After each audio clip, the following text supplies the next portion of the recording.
Hello everyone, कैसे हो आप सब। आई होप आप सब एकदम अच्छे होंगे। मैं हूं मनोरमा। और टाइटल से आपको पता चल ही गया होगा कि आज मैं आपके साथ शेयर करने वाली हूं एक बिल्कुल ही new energetic kitchen cleaning video share कर रही हूं। एंड आई एम श्योर कि ये देखने के बाद आप में भी एनर्जी आ जाएगी और आपको एक मोटिवेशन भी मिलेगा। क्योंकि कई बार ऐसा होता है ना कि जब हम इस तरह की क्लीनिंग वीडियोस देखते हैं ना तो काम करने की एनर्जी मिल जाती है। तो चलिए क्लीनिंग शुरू करते हैं। और हाँ, अगर आपको मेरा वीडियो पसंद आए तो प्लीज़ मेरे वीडियो को लाइक करना, शेयर करना और मेरे चैनल को प्लीज़ सब्सक्राइब करना। तो चलिए क्लीनिंग शुरू करते हैं।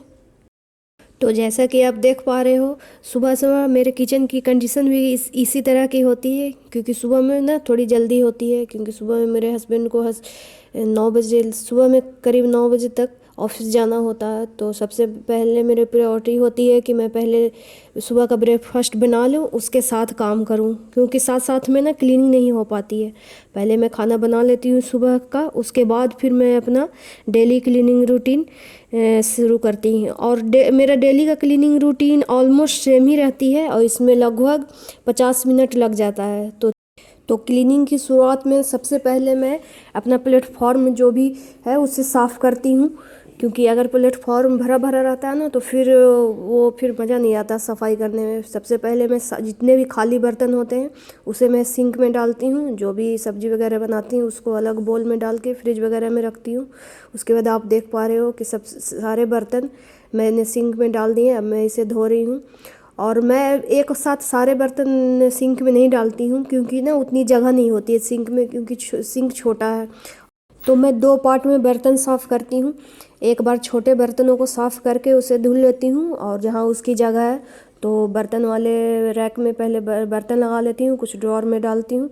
उसके बाद फिर जो बड़े बर्तन हैं उसको एक साथ डालती हूँ सिंक में। तो ऐसा ही रहता है। और सुबह में ही मैं ना डीप क्लीनिंग कर लेती हूँ, क्योंकि फिर उसके बाद फिर लंच का भी खाना बनाना होता है। तो सुबह में ही कर लेना सही रहता है। सारे बर्तन खाली कर लो, प्लेटफॉर्म साफ़ कर लो, गैस वगैरह सारे साफ़ कर लो, तो फिर इजी रहता है काम करना।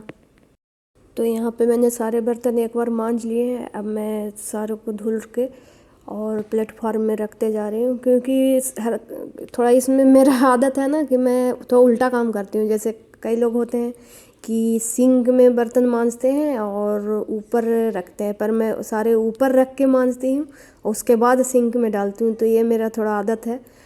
अब मैं देखो सारे गिलास मेरे धुल चुके हैं, तो मैं उसे अब ऊपर रखते जा रही हूँ जहाँ उसकी जगह है। छोटे बर्तनों को ऊपर, थालियों को ऊपर रखते जा रही हूँ।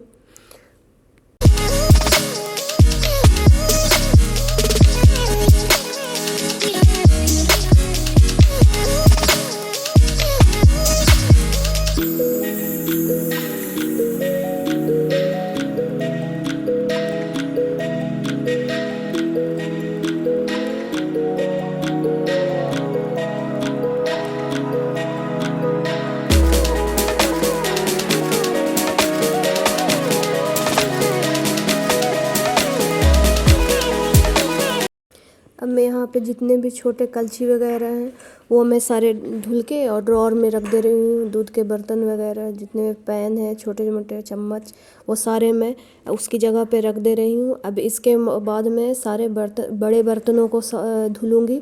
तो अभी जो मैंने जाली ड्रॉर में रखा वो धुली हुई थी, वो बस थोड़े सा ही यूज का हुआ था। मैंने उसमें साग साफ़ किया था तो वो मैंने ऐसे ही ड्रॉर में रख दिया। बाकी चाय के बर्तन, बड़े बड़े कढ़ाई और मग वगैरह सारे अब मैं एक साथ धुलूँगी, जितने भी बड़े बर्तन हैं।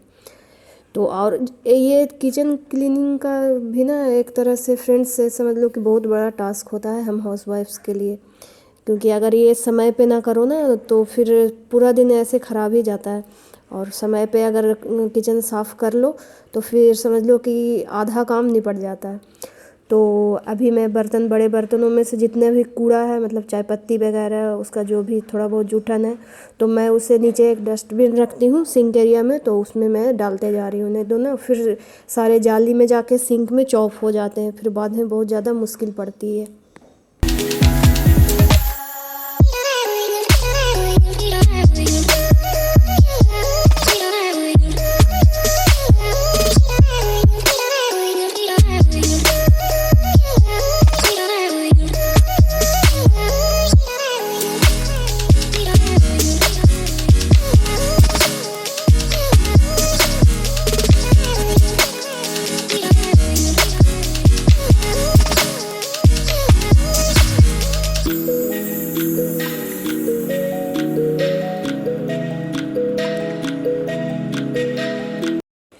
यहाँ पे मेरे सारे बड़े बर्तन धुल चुके हैं और मैंने इसे साफ़ करके और अलग रख दिया है प्लेटफॉर्म पे। अब मैं इसे सारे ड्रॉर्स में जहाँ उसकी जगह है वहाँ पे रखते जाऊँगी।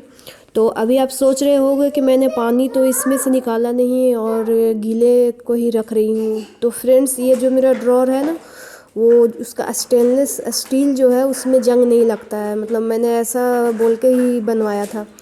तो मैं उसमें गीले भी रख दूँ ना तो कोई दिक्कत नहीं है, कि ऐसा दिक्कत नहीं है कि जंग लग जाएगा और ख़राब हो जाएगा। तो मैं पानी बस हल्का सा निकल जाता है तो उसको उसके जगह पे ड्रॉर में सारे रख देती हूँ, ज़्यादा इंतज़ार नहीं करती हूँ। क्योंकि बर्तन धुल गया ना तो समझ लो किचन का आधा क्लीनिंग का काम तो हो ही जाता है।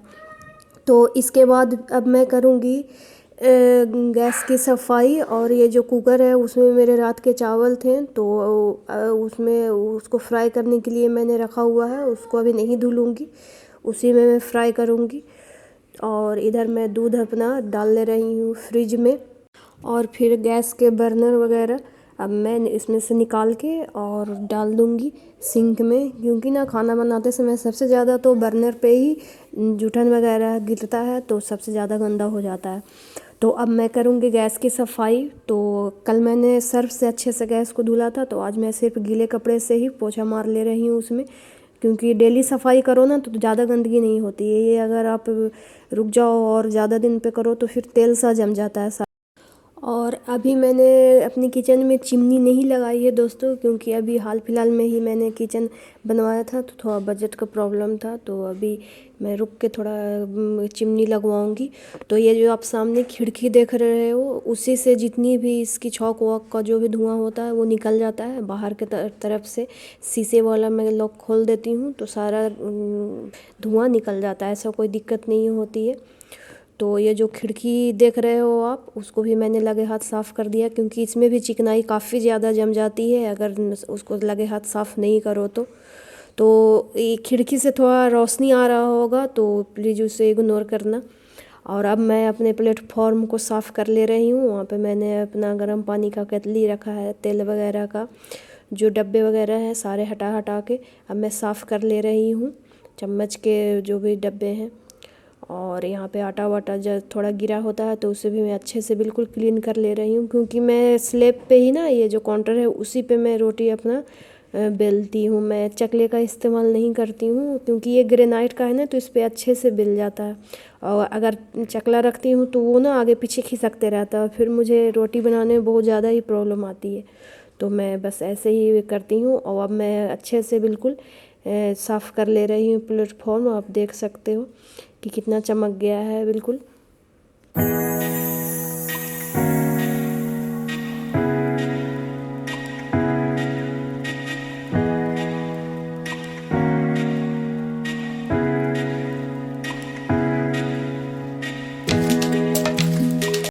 अब मैंने गैस का जाली वगैरह साफ़ करके और उधर धुल के रख दिया है। अब मैं लगे हाथ अपने सिंक को भी साफ़ कर लूँगी। तो जैसा कि आप देख रहे हो, मैं सर्फ से ही साफ़ करना ज़्यादा बेटर समझती हूँ, क्योंकि साबुन से ना वो तेल की चिकनाई नहीं जाती है अच्छे से। तो मैं हल्का सा सर्फ चारों तरफ गिरा के और फिर उसे जूने से लगड़ देती हूँ ना तो बिल्कुल ही क्लीन हो जाता है। तो ये मेरा डेली का ही है। और साथ में नलका वगैरह भी साथ लगे हाथ धो देती हूँ, क्योंकि उसमें भी चिकनाई जम जाती है। और टाइल्स वगैरह है, क्योंकि पानी जो गिरता है ना उसकी छींटे पड़ते हैं तो चारों तरफ दाग दाग हो जाता है। और अगर साफ़ ना करो 2 से 3 दिन तो बिल्कुल ही बुरा लगता है देखने में। तो मैं लगे हाथ नल, टाइल्स और सिंक का सारा एरिया साथ में ही साफ़ कर देती हूँ।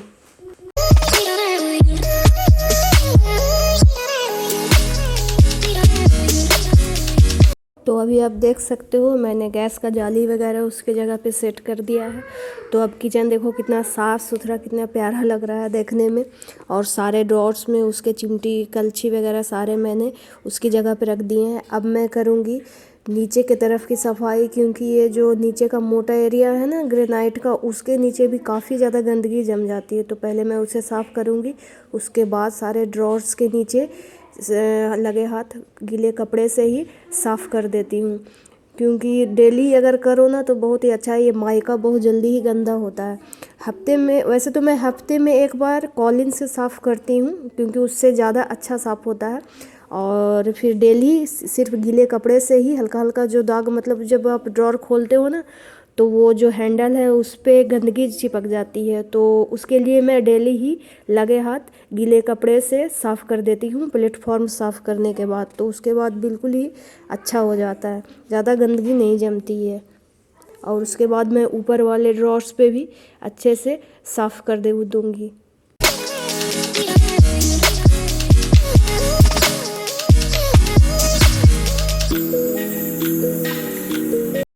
तो यहाँ पे मेरा कट्टे में आटा पड़ा था। पहले मैंने आधा डाला था आटे वाले बर्तन में, फिर उसके बाद वो बर्तन खाली हो गया था तो फिर मैंने आधा जो भी बचा था वो भी मैंने इसमें डाल के और ड्रॉर में अच्छे से रख दिया है। क्योंकि ये छोटी छोटी चीज़ें ही है ना जो मतलब इग्नोर करो तो किचन गंदा लगता है। जैसे कट्टे हो गए, प्लास्टिक हो गई, अगर कुछ रैपर हो गए तो इससे किचन ज़्यादा गंदा लगता है। तो लगे हाथ साफ़ कर दो तो फिर बढ़िया रहता है। इसके बाद मैं झाड़ू लगा के बिल्कुल अच्छे से किचन को साफ़ कर लूँगी। सो फ्रेंड्स, पूरा क्लीनिंग करने के बाद ये रहा मेरा किचन का फाइनल लुक। तो इस तरह से मैं अपने डेली क्लीनिंग रूटीन को फॉलो करती हूँ और पूरा काम होने के बाद इतना रिलैक्स फील हो रहा है ना कि मैं क्या बताऊँ। और क्योंकि किचन का काम ना सबसे बड़ा काम होता है, इस तरह से आप कर लो तो फिर फ्री हो जाते हैं। तो इस बीच मेरा बेटा भी उठ गया था तो उसे दोबारा सुलाने में ही मुझे 10-15 मिनट लग गए थे। तो एग्जैक्ट टाइम इसलिए मैं आपको शो नहीं कर पा रही हूँ, पर हाँ मतलब 40 से 50 मिनट मुझे लगभग पूरा किचन क्लीन करने में लग गया। तो ये मत सोचना कि मतलब मैं झूठ बोल रही हूँ, यही बात है। तो बस यही है मेरा किचन क्लीनिंग का आज का वीडियो जो मैं आपके साथ शेयर कर रही हूँ।